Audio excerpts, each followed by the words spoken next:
من أول ما طلع هادي، يحب المطالعة، ما يطلع مع الأولاد يعني يلعب. عندنا احنا مكتبة بالبيت، يجي من المدرسة يحاول انه يطلع على كل كتب اللي بالبيت. خلص الابتدائي والاعدادي وطلع على الثانوية، وطلع كمان على الجامعة. بالجامعة يعرفونه يعني كل معاه إنسان مهذب مؤدب، ما له علاقة مع حدا، لا من قريب ولا من بعيد. شغلته إنه المهم يدرس ويتخرج ويساعد أهله بالبيت. بالنسبة لي كلهم بالبيت مؤدبين مع بعضهم. إذا حكى أبو عبد الله كلهم يسكتون، أن حكى نور نفس الشيء، أخوته الأصغر منه، أن حكى أبو جعفر نفس الشيء.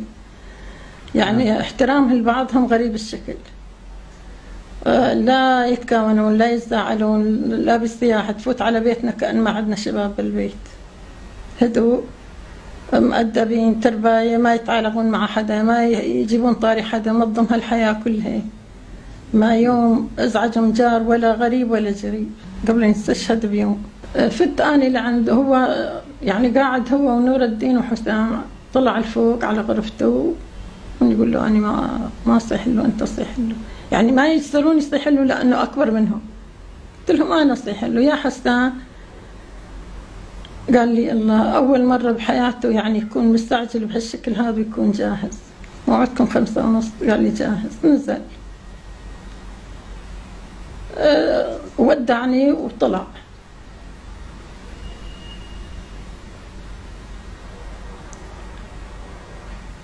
يعني كنا بالنهار قاعدين أنا وياه وأخوته وسوالف وضحك ومزح قلت له خيو شلون الوضع؟ قال لي إن شاء الله الوضع كثير كويس بإذن الله.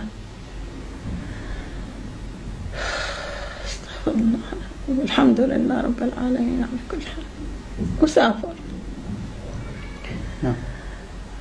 ثاني يوم بعد الظهر قبل العصر، بعد العصر ما عاد أذكر بالضبط شو الوقت،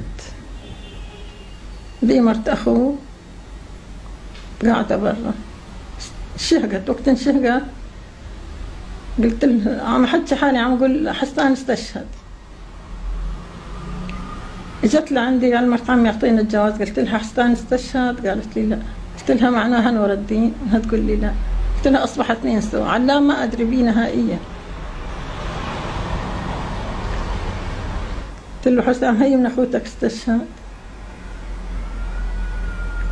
حسان ولا نور؟ اصدقني وريحني. استشهدوا والحمد لله، الله انطاهم والله خداهم. قال لي 2. قلت له الحمد لله بسلامة الباقين.